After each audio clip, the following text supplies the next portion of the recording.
Hello, everyone. My name is Beth Worrall, and I am the Responsible AI Manager for the National AI Centre. It's my pleasure to host today's webinar, which is Top AI Governance Priorities for 2025. This is providing a technical perspective, and we have two experts from the Gradient Institute with us today, Bill Simpson-Young and Ali Akbari. We're very grateful for your insights and contribution today, both. Before we start today, I would like to acknowledge the traditional custodians on the land upon which we meet. I pay my respects to their elders, past, present, and emerging, and extend that respect to any First Nations people here today. I myself are joining you from Kaurna country down here in South Australia. We would love to hear where you are joining us today. Just quickly, I want to touch on the National AI Centre. So we are delighted that you've joined us today. We exist to do two main things, mostly, of course, to drive Australia's positive AI adoption and innovation to benefit all Australians, our organisations, including businesses, but also non-profits and other types of organisations. We do a lot to promote the responsible and safe adoption of AI across industry. And we do a lot to create and grow a responsible AI industry in Australia. In terms of the Responsible AI Network, we work with a number of organisations across key pillars, and our objective is to help businesses and organisations operationalise the Responsible AI Safety Standard, which was published earlier this year. We've had an incredibly busy year. So of course we did publish our voluntary AI safety standard. We've also run a number of events reaching thousands of people right across the country. We participated in South by Southwest and hosted an AI leadership summit with the Committee for Economic Development in Australia. We hosted Australia's first AI sprint. We had 80 or so organisations and events participate for Australia's AI month. We've run a number of AI discovery days. We've supported the AI industry and lots of startups and businesses. And we look forward to contributing this effort and expanding this effort in 2025. So I won't continue anymore other than to say, Ali and Bill, it's over to you. Thank you very much for your session today. We look forward to coming back to you in just a minute with Q&A. Enjoy. Thanks, Beth.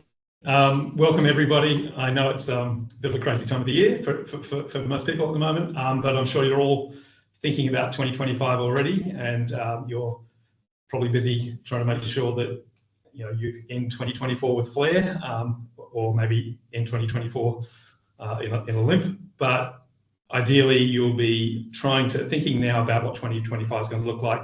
AI is moving very quickly, it changes very quickly, and it's a bit hard to predict what's going to happen in 2025 with AI. So we're trying to talk today about some practical things you can be doing to ensure that your organisations are ready for that. What we're going to be talking about is what's happening in Australia with regard to our regulation and other related areas that are working toward our regulation in Australia. We'll talk about what's happening internationally. We'll talk about some particular practices that you can take toward a whole bunch of different areas towards responsible AI governance, given that changing environment. And then we'll sort of bring some things together to talk about some top priorities for AI governance for 2025. We'll leave probably around 15 minutes for questions at the end, so hopefully you keep note of your questions and bring them up during the chat or at the end. Okay. So no doubt you're all, I'm hoping most people here are using AI already. I know you're probably all at very different stages in your AI maturity levels within your organisations. I hope you're using it, because if you don't use it, you won't know what it's good at, what it's not so good at, what things you need to take extra care at. What were we talking about? I'm sure most of you are wanting to innovate using AI, which is a wonderful thing, but you need to be able to manage the risks and avoid the failures. Hopefully you can do that with good AI governance. A bit about Gradient Institute. We're a research institute, a not-for-profit research institute. We've been going for over about 5.5 years now, working specifically on safe, ethical, and responsible AI. We're from a technical background, ensuring that the AI systems themselves you can build in the transparency, the accountability, the safety, so they operate safety, getting that safety by design of the AI systems.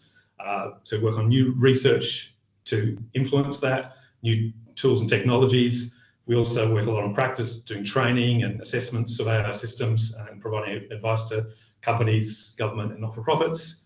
And we provide technical guidance on policy development by government. We're not policy experts, but we are technical experts advising on policy issues to try to ensure that any government regulation in AI makes sense from a technical point of view and can be used to support good uses of AI and not prevent the effective innovation with AI. We've got support from IAG, Australia's largest insurer, University of Sydney, and we've started with the help of Cyrus Data 61. Very quick, I'll just say a little bit about myself, and then Ali will say a little bit about himself. I've been working in AI for a very long time, off and on for about 35 years. Initially as a programmer, writing machine learning systems. Ever since, I've been working in natural language processing, computer vision, and other parts of that, or areas of technology and innovation, going from research to product, that in most cases using AI technologies, machine learning. And then 5.5 years ago, about 7.5 years ago, I just started working, realizing that it was easy to use AI badly. And so we started setting up Gradient Institute so that we could help organizations use it well. Ali, do you want to say a little bit about yourself? Yeah, thanks, Bill. Hi, everyone. I'm Ali Akbari, Director of AI Practice at Gradient. Similar to Bill, coming from technical background, a PhD in computer vision, and about 2 decades of building and deploying these systems in Japan and East Asian countries, in semiconductor industries, and then in Australia with Commonwealth Bank, Unisys, Department of Home Affairs, KPMG, Transport for New South Wales, and so on. Since past 5 years, since early inception of the AI committee in Standards Australia, I was also a member of the AI committee and working on the development of the ISO standards. Nice to meet you. Thanks, Ali.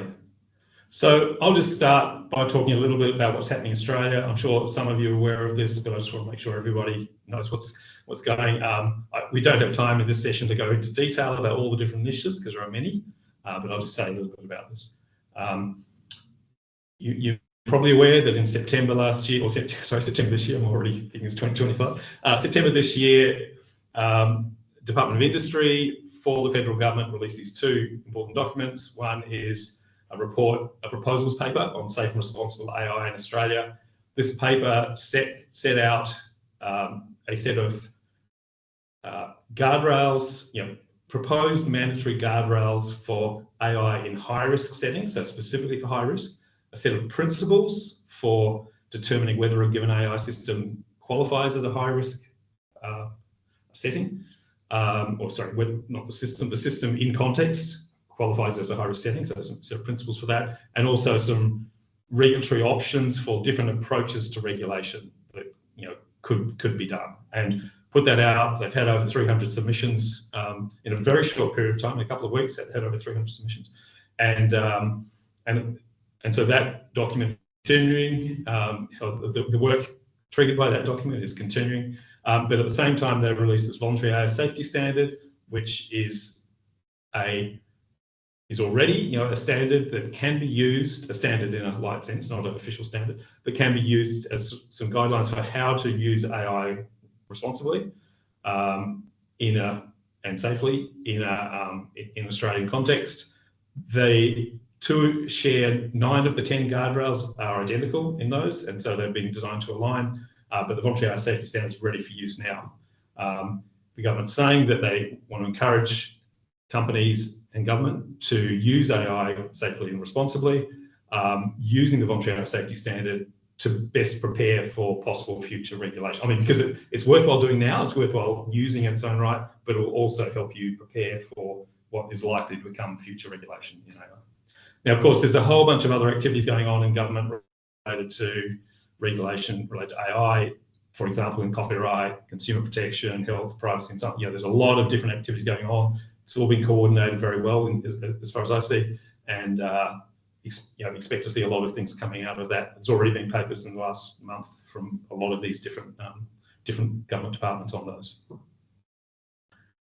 And then just in late November, so just over a week ago, or under 2 weeks ago, the Senate, a select committee from the Senate, released a report from some hearings they've been doing and a study they've been doing into the adoption of AI in Australia, and they listed a list of 13 recommendations. I'll just pull. I'm not going to go through those in detail, but the first of those is that they're proposing, that Senate Select Committee are proposing that Australia take the third option of the set of regulatory options, and that is to have AI-specific regulation.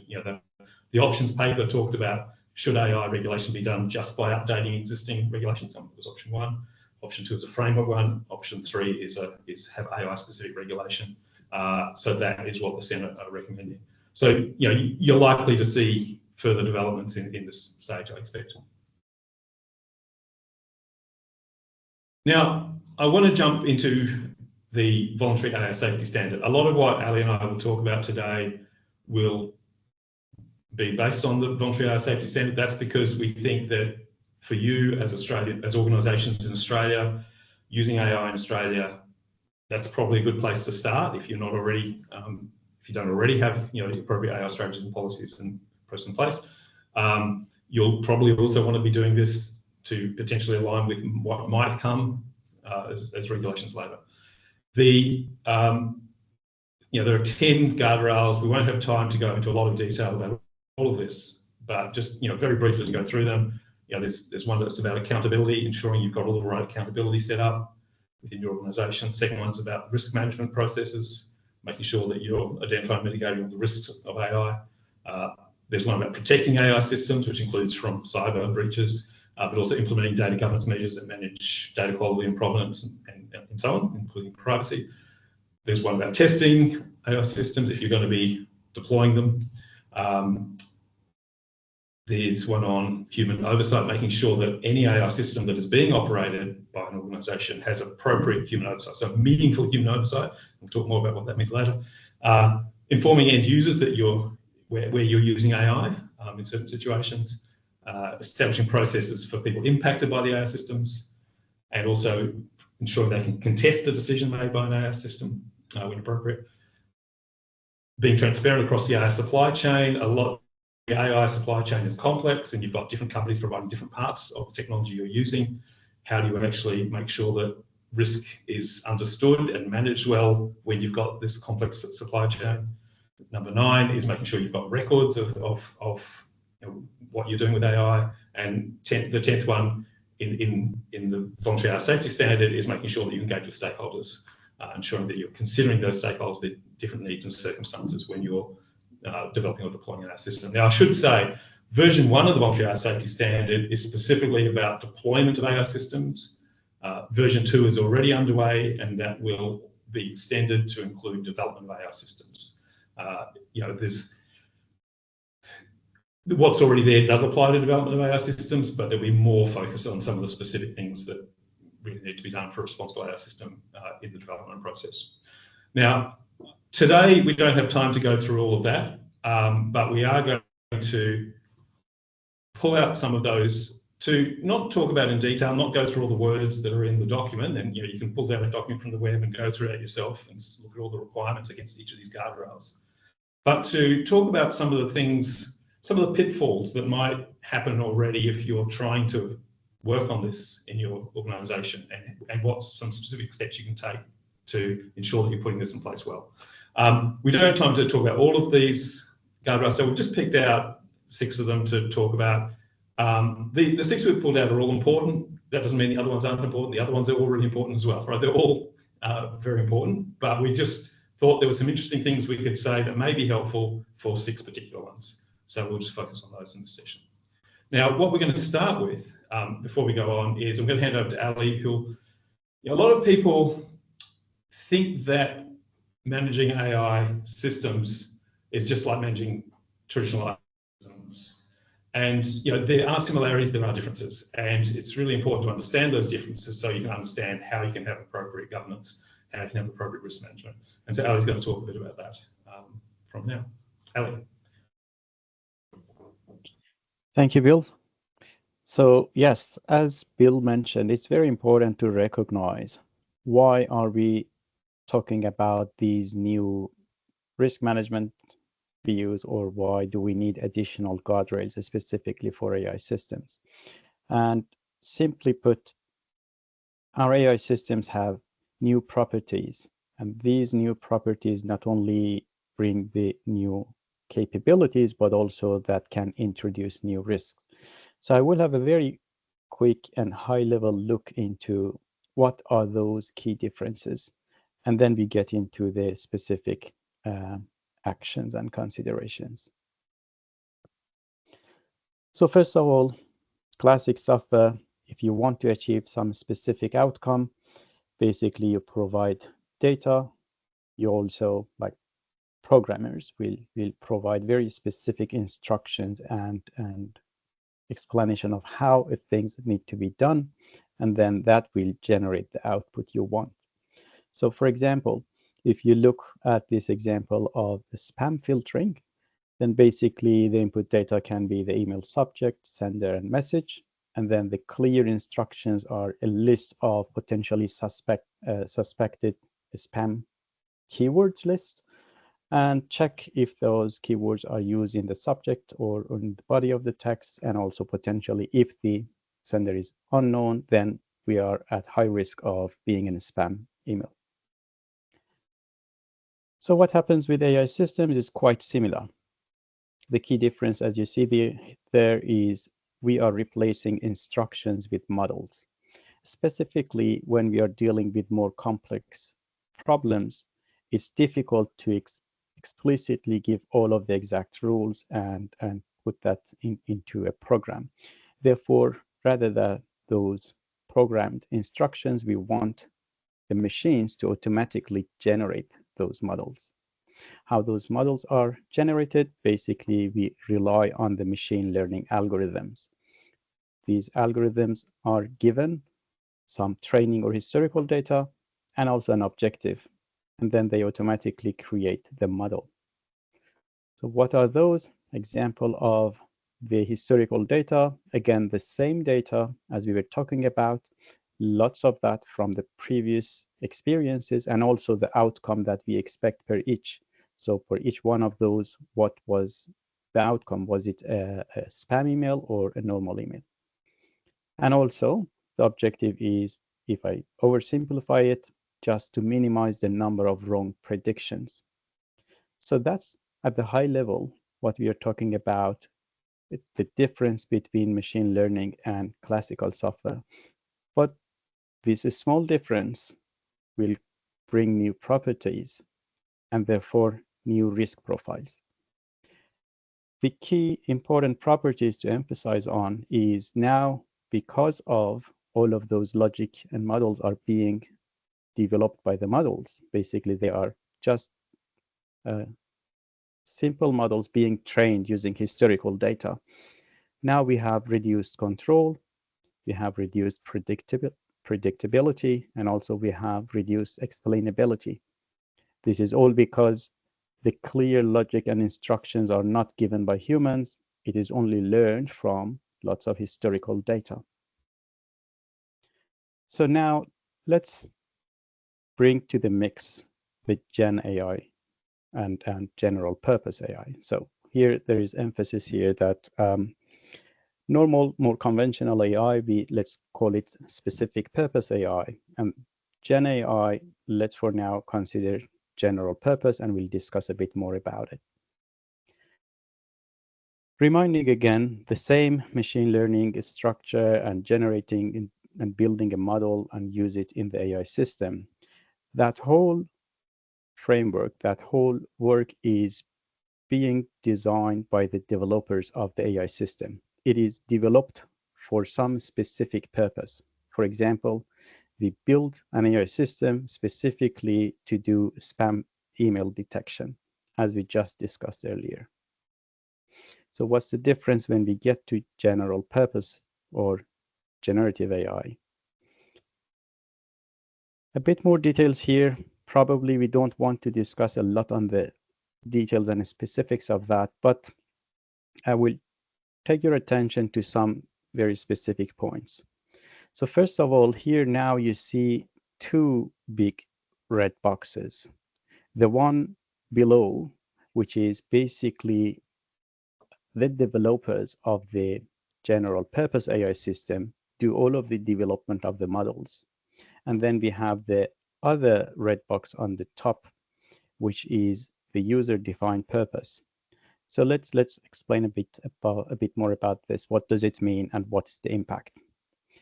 This time, the developers do not develop the AI model for one specific purpose. It's not specifically, for example, to filter spam, etc. Now our objective is quite different. It's a general purpose enabling objective. For example, in large language models case, the objective is just to predict the next word as accurately as possible in a series of words. So quite general purpose. And also the other very huge and important difference is now we need massive training data. It's, for example, internet scale data. Therefore, we have much less control over the quality and the details of the data that is being used for this training.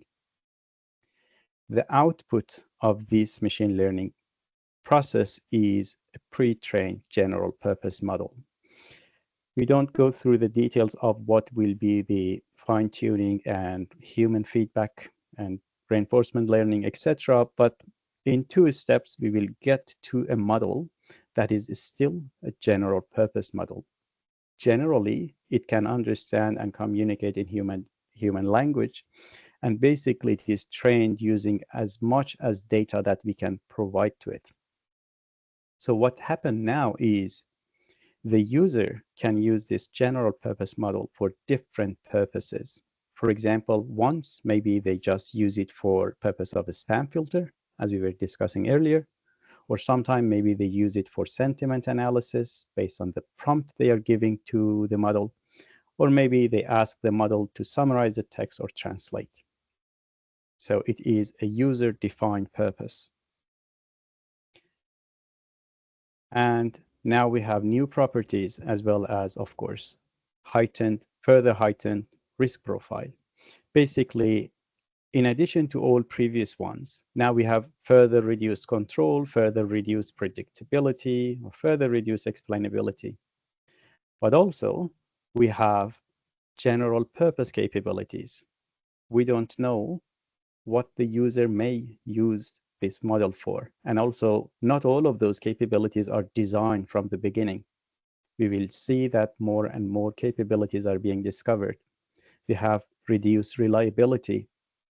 We cannot, for sure, rely on the output that is coming and generated by this system. You have probably heard all of the hallucination concepts. So we cannot rely on all outputs that are generated by these models. And also, these models have more autonomy. So all of these new capabilities and properties and characteristics opens new doors to additional risks. And therefore, for each one of those different types or different generations of software systems, we need a different approach to control them. So I hand it over back to Bill for the continuing.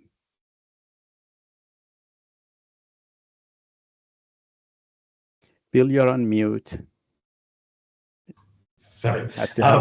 So Ali has shown us why AI is different from traditional software, why GenAI is different from AI, right? And with the increasing risk or changing of risk profile. But of course, the capabilities available through general purpose AI are so great that most organizations are embracing, or at least attempting to embrace, if not embracing, using generative AI, using general purpose AI in their organizations, which is great because there is so much useful capabilities. But of course, it requires just making sure that it's governed appropriately.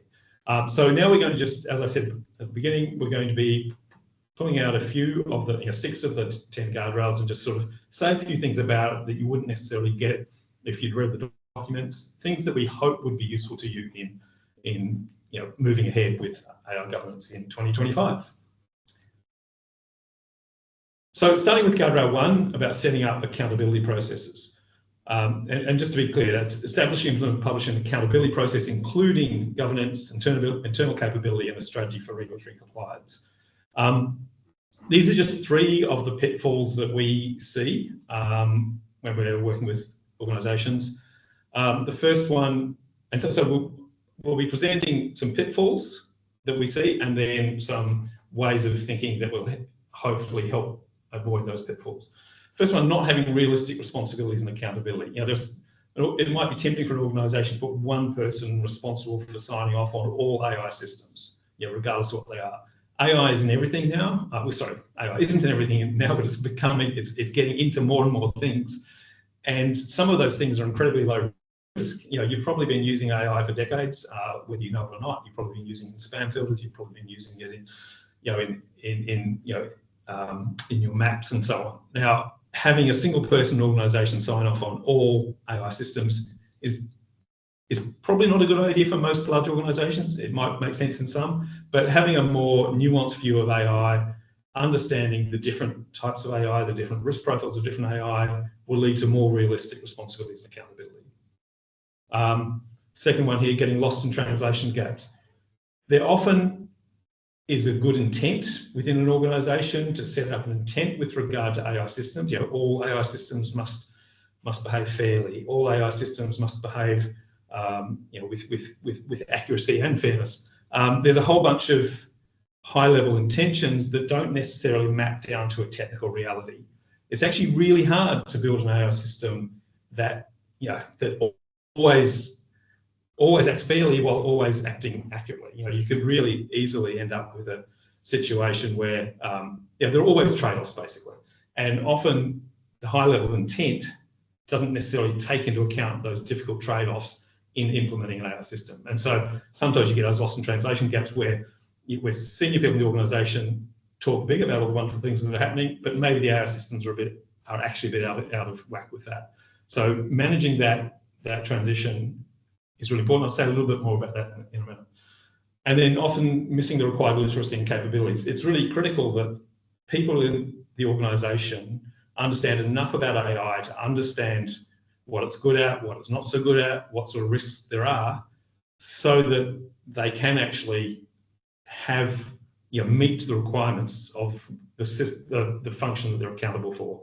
If someone's accountable for AI systems without really understanding the risk profile of those systems, that is obviously not going to lead to a good situation. So you really need to make sure there's enough literacy about AI generally, but also specific to the actual accountability. Here's an example, a slide that we sometimes show, which shows that responsibilities and accountabilities are quite different across the organisation depending on the role, and that if you're actually going to control the harms of AI or the risks to reputation and so on, there are certain things that the leadership are accountable for, setting the values of the organisation, setting the strategy, and a bunch of other things, right? But that will often, for a given AI system or for a given AI product, the business function will be setting some objectives for that product or system. They will be responsible for ensuring that those objectives are sound and ethical and appropriate for what the business is trying to achieve according to the business strategy. And then but there needs to be work done to translate that into the technical measures and constraints. I remember here, to have an AI system that's behaving ethically, it has, there's a lot happening in the detail. There's a lot of data, there's a lot of things going on. You can't just say, let's make sure this is behaving fairly without actually working out what that actually means at a technical level. And that's very context dependent. You've got a given system, whether it's fair, whether it's accurate, whether it's appropriate given the stakeholders, is very context dependent, and you can't ignore that context. But what the really important thing to recognize is that in all AI systems, there are trade-offs. Remember how this is built, right? In a traditional AI system, as Ali was showing, you've got instructions written by humans. In an AI system, you've built this model from this data and an objective. Now, that data and that objective are going to lead to a model that has certain performance characteristics where you will have to do trade-offs. Trade-offs that come from the actual design of the model, and there has to be discussions between the technical function and the business function to make sure those decisions are made. Those trade-off decisions will be made regardless of whether you know you're making them or not. What you don't want, and we see this all the time, where something's handed over to the technical team, implement this and make sure you're doing meeting all these requirements. And often those trade-offs will be made implicitly rather than explicitly, but without actually the business function being involved. So you just need that conversation. So one of the really key things that's really important in any organisation is making sure there's appropriate capability at the business function and the technical function to be able to have those conversations, know when that's an issue, and then know how to make those trade-off decisions. I'll leave it at that for now for this, but feel free to ask more questions about that. Second guardrail, and they'll be handed back to Ali after this guardrail. So the second one is about risk management. So it's important to establish a risk management process to identify and mitigate risk. Now, as Ali's been talking about, there's going to be differences between your traditional AI systems and your general purpose AI systems. A lot of organizations think of AI as if it's one thing, and just talk about AI this, AI that. And if you treat AI systems and general purpose AI systems if they're the same, you can end up assuming that general purpose AI systems are the same risk level as an AI system that's been built for a really specific purpose. Or you can assume that all of the risks that may happen to a general purpose AI system could happen to a traditional AI system, where it's not. It's generally a very lower risk profile for a traditional AI system. So you need to treat them differently. You need to understand, it doesn't mean that a traditional AI system is low risk. It means that its risk profile is going to be different, and you need to consider that when you're working out what to do from a risk management point of view. It's really important. Secondly, having a risk appetite statement, that's presumably approved by the board. You want to have a risk appetite statement for your organisation that would typically be approved by the board. You want to make sure that that is not so broad brush that someone doing a really simple traditional AI system gets lumbered with all of the same requirements as if you're producing something using a large language model. I mean, that would not be a good outcome. So the risk appetite statement needs to be specific enough for the types of ways in which AI is going to be used in the organisation. And the third pitfall is treating AI risk in isolation and not integrating it into the existing framework. Most organisations, hopefully all organisations, will have appropriate risk management processes. You should be looking at updates to that for AI risk. Don't treat AI as separate. And we've seen organisations sort of treating it as being special. Now it is special, but you still should be using the existing framework and just modify that as needed. One we sort of like talking about risk is for AI, for any risk, I guess, risk control. You've got certain properties of AI. The fact that they learn from data is a property of AI that makes it different. That leads to certain sources of risks. You want to have actions that you're taking that are preventing particular risk events. You want to have actions you're taking to detect a risk event, and you want to have actions you're taking to correct after that risk event has happened. Right? It's general risk management. Here is an example of using that sort of approach in considering bias, algorithmic bias. And this is just an example. This is not complete. This is always going to be context dependent and business goals dependent. But so you can see a property on the left-hand side here. The fact that we're learning from data and relying on the quality of that data.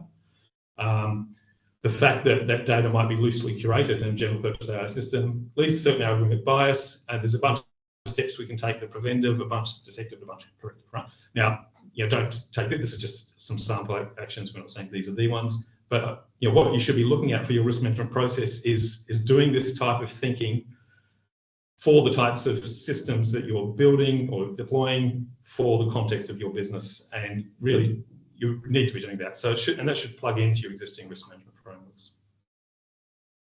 I'll now hand back to Ali to talk about the next cover. Yeah, thanks, Bill. So we kept these intentionally short and focused on just a few of suggestions and common pitfalls. When looking at the guardrail 5 and specifically about human oversight, three of the common pitfalls. First of all is considering human in the loop is basically panacea. It's the solution to all problems. So wherever you have an AI system, you put a person there, just tell them, oversee everything. And then, of course, if something goes wrong, you have also a person to blame and say, okay, this person's problem. So first of all, it's very important to realize that there are, within different contexts, there are different ways to combine humans and machines, humans and AI systems, in order to have a meaningful human oversight. And when I'm emphasizing on meaningful, basically I'm shifting slightly towards the second point, unrealistic expectations. When you want people to oversee AI systems, you need to consider many different aspects that will make that oversight meaningless. For example, consider the speed of AI systems. If a person is supposed to check every single decision, of course, what is the volume and capacity that you need with that army of people in order to oversee every single decision? Or over the time, people can get bored and their accuracy can drop. Or have you considered the automation bias? People can easily incline more towards a decision that comes out of an AI system, and so on. So you need to consider all of the limitations and realistic expectations for a person in order to be able to oversee the system. And last but not least, it happens a lot, quite frequently, that you have a new technology, a new AI system, and then you put a person there in order to oversee the system without they exactly understand what they are dealing with. What are the actual capabilities and limitations of these systems, and how much they can actually trust it? So all these proper levels of training before you expect a person to oversee an AI system is a key consideration. And although all of them seems quite simple and obvious, unfortunately, these are very common areas that things go wrong. Quickly showing a few examples of what do I mean by within different contexts, there are different ways to combine humans and machines. So here on the left, you can see three different the icons that we are using: AI system, a human expert, and also the end user. And towards the right, there are 4 examples. These are just some examples of different ways of combining humans and machines. The very first one, of course, is the traditional human in the loop view. Every single decision of the machine will be checked by an expert before it impacts the end user. But look at the others. For example, the second one, you may use AI in order to kind of mediate and decide a final decision based on different expert opinions. Or maybe the third one, you will just apply the outcome of the AI system and only review if there was a complaint. This is the same emphasis that we had earlier about we need ways to be able to contest the outcome of the AI systems. Or fourth one, and so on.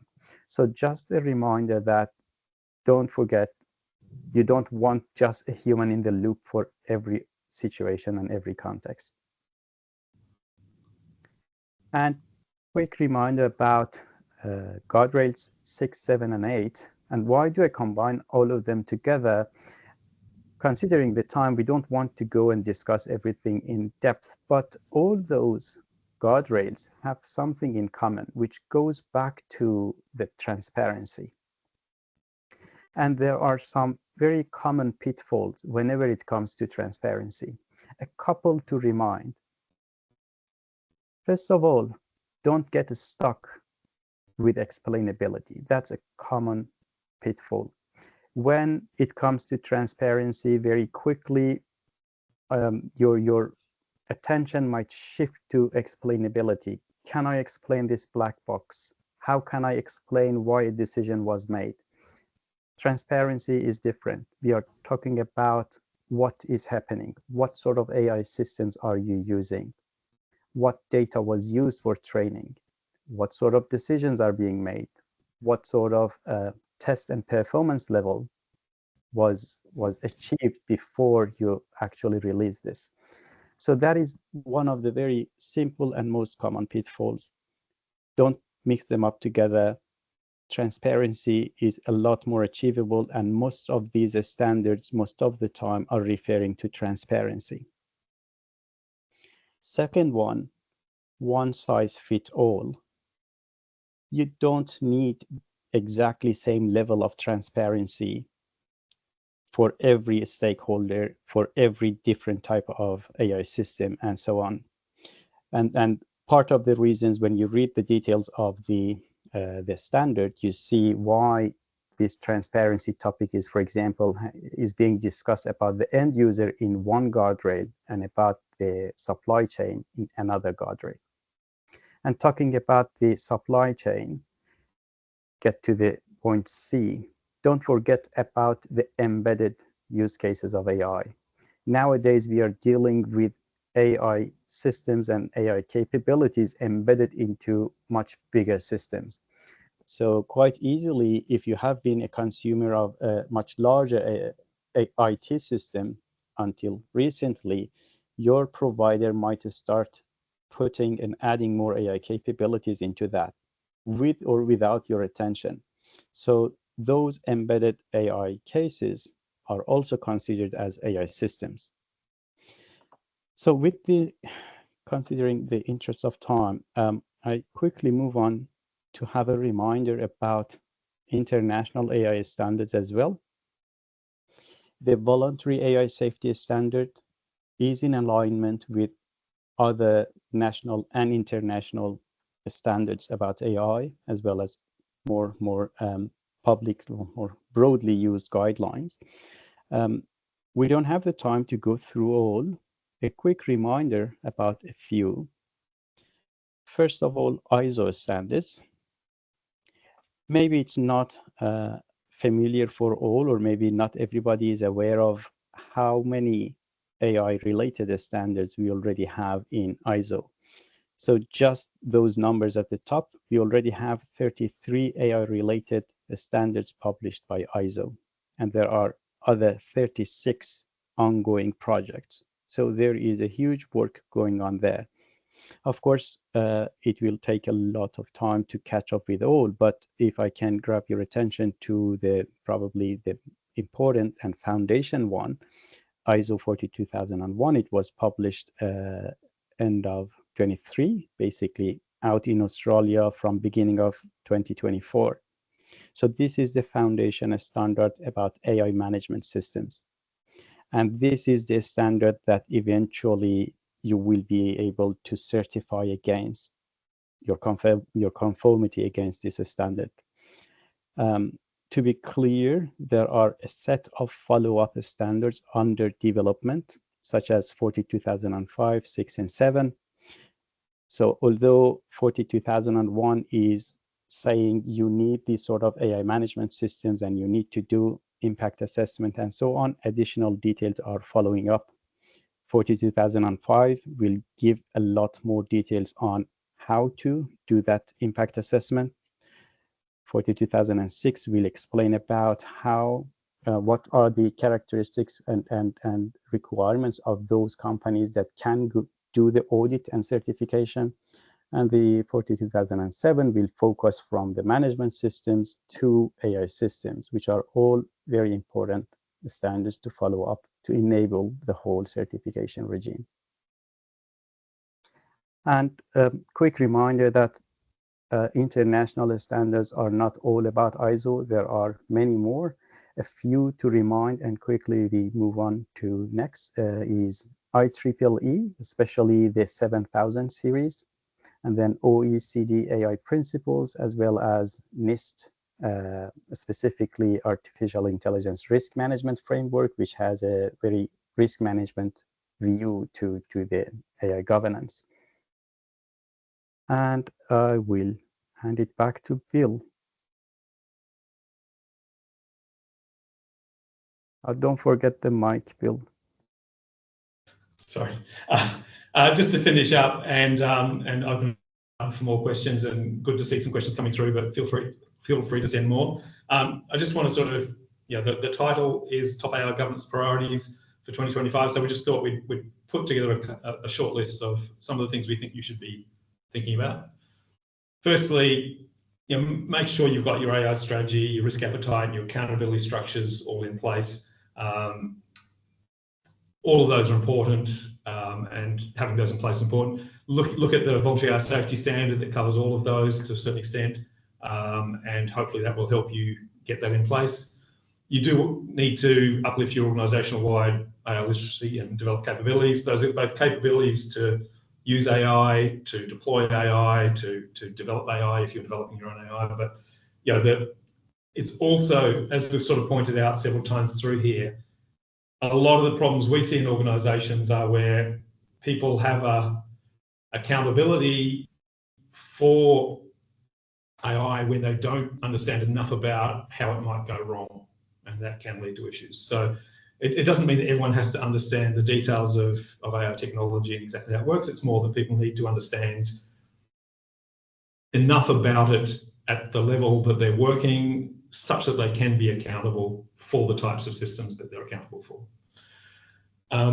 Doing a stock take of AI systems and owners, that it used to be the case that companies could do an AI stock take fairly quickly.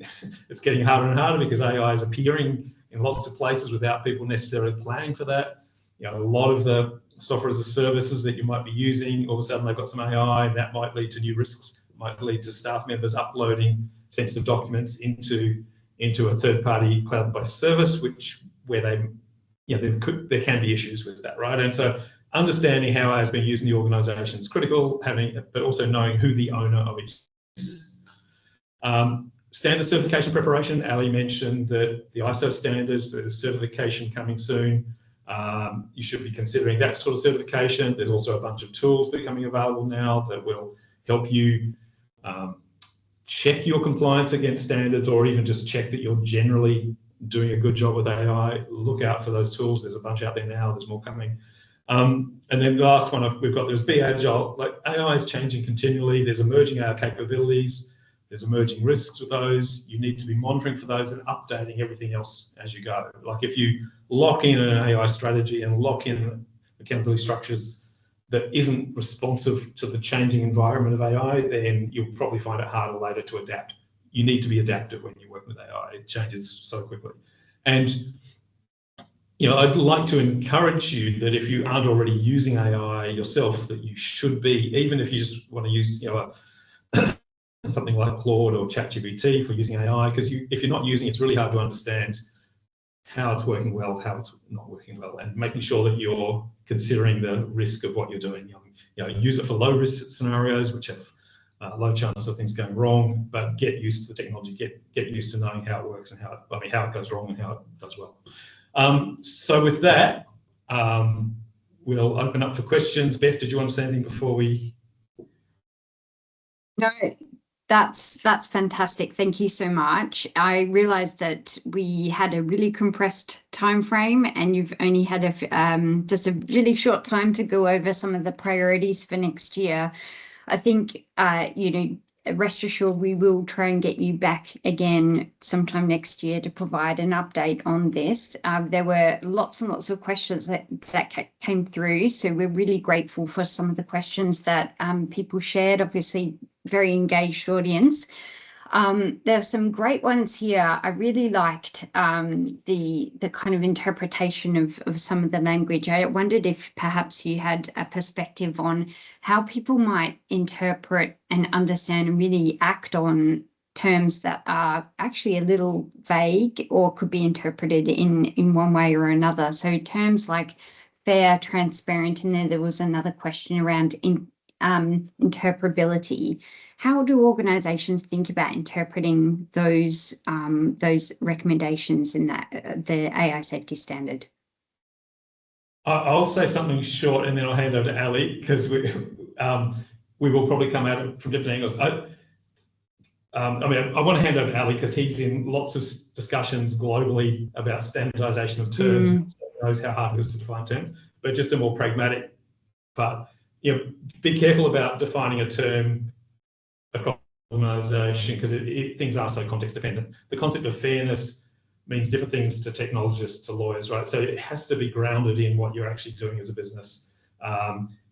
Fairness to the community, fairness to lawyers, so fair go, for example, often the fair go is what people in the community are expecting, whereas to an AI model developer, often it will be, I won't go into the details, but some mathematical objectives that system will have. But it is so context dependent, it's really difficult to be too specific. But I'll let Ali talk more because can say a lot more. No, thanks, Bill. Yeah, I completely agree with what you said. Probably the only other thing to add is try to avoid redefining these sort of terms. I have experienced this in large different forums. It takes really long time and lots of debates, and eventually you will not have something that everybody will be happy with necessarily. So try to reuse the existing ones. There have been lots of efforts and knowledge gone into, for example, defining one of these at the ISO level or at any other standard level. So try to reuse as much as possible and then contextualize it within the context of your organization. Then have an org-wide definition kind of guidelines to ensure everybody is on the same page. Yeah. And I should just add, just quick briefly, the mandatory guardrails paper has some definitions. The voluntary AI safety standard has some definitions. And those have been, if you look at the voluntary AI safety standard, those have been developed, and the mandatory guardrails paper, they've been developed with recognition of the standards that are being used globally in AI standards. So, but in some cases they've had to be changed from Australian context. The law is different in Australia. So it's a pretty good starting point is to go to the voluntary AI safety standard.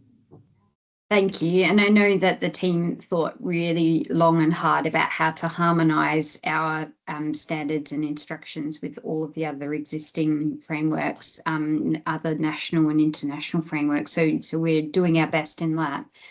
I thought Zara had an excellent question here, and it speaks to some of the capacity limitations of smaller organisations. Do you have any thoughts as to where those organisations exist, so smaller teams of people? Do you think it's better to train technical people in business functions so that they can better understand some of the business considerations and implications of some of these decisions? Or is it better that business people within those organisations are trained on AI systems so that they can understand some of the implications and be the accountable person? Or perhaps is it both? I got excited about that question and jumped in writing a short answer to that. I think it is both. In my experience, if you train only one side, still it will be difficult to bridge that translation gap.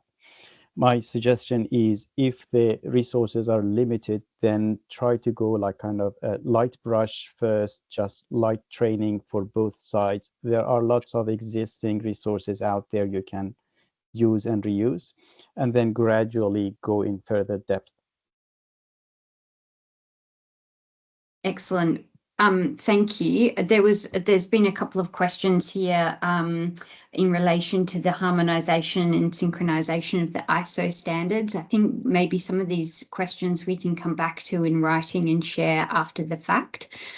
There was also a question here about the harmonisation of AI safety standards and ESG requirements. We do have a resource that we published recently that might help to answer that question. We're very aware of those harmonisation requirements and some of the strengths and challenges that AI represents for ESG professionals as well. Thank you so much to both of you. I think one of the things that you called out as a priority for 2025 is the need to upskill the workforce.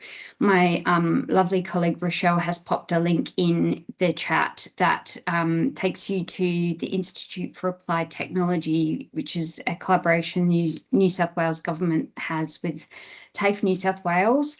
We have a range of free AI courses that are available to everyone in Australia. And should you want to promote those within your organisations to support that acquisition of new skills in AI and also in responsible AI, it's a really good place to start, along with obviously all of the events and activities that the National AI Centre is running. So thank you so much to the Gradient Institute. It's well worth getting in touch with them directly if you have an organisation that needs further depth in this area. I know that you run lots of workshops and events right across the country throughout the year, so they are very available to support, as is the National AI Centre. We would love to hear from you if you have further questions or other ideas for webinars or requirements that we might help to address next year. I do want to wrap up today just to provide a call to action. We have the Voluntary AI Safety Standard V2, which is running. Again, we're looking at improvements and adjustments to launch version 2 of this safety standard, and there will be future iterations. Obviously, with AI moving so quickly, this is a document and a set of instructions that will continue to evolve in line with the technology. So we would love to hear from you if you would like to be involved in those consultations and in that process. It's a very transparent and fantastic engaging conversation that you can be part of. So please get in touch if you'd like more information or to get involved. I do also want to plug the fact that we have a number of new webinars coming up for next year. We're taking a bit of a break in January, but running 2 webinars in February. So we'll be joined by Megan Motto from the Governance Institute to talk about Australians' expectations as it relates to ethics and AI. So we've published some research. It's gone live again today. So Megan will be joining us to unpack that research and better understand what Australians expect in relation to AI and ethics. It's fascinating insights there. We will also be joined by the Human Technology Institute team towards the end of February, and they will be providing greater detail on their AI governance paper and the importance of organisational culture. Again, another fascinating discussion. We also look forward to celebrating and acknowledging International Women's Day with an event that focuses on women working in the AI area towards the beginning of March. We also have 2 free events coming up with Standards Australia. Those are events that will cover off on the ISO AI Management System Standard, as well as the Voluntary AI Safety Standard. Those events are happening in Brisbane on the 11th of February and Melbourne on the 11th of March. So we are looking forward to those events. There will be some information on our website and on our LinkedIn pages for further information relating to that. That just remains for me to say thank you very much for joining us today. It was fantastic to have such a great audience with so many wonderful questions. We have recorded the session and we'll make it available online, and we'll be following up with further information. I hope you have a wonderful end of year, safe new year, and we look forward to seeing you in 2025. Thank you very much.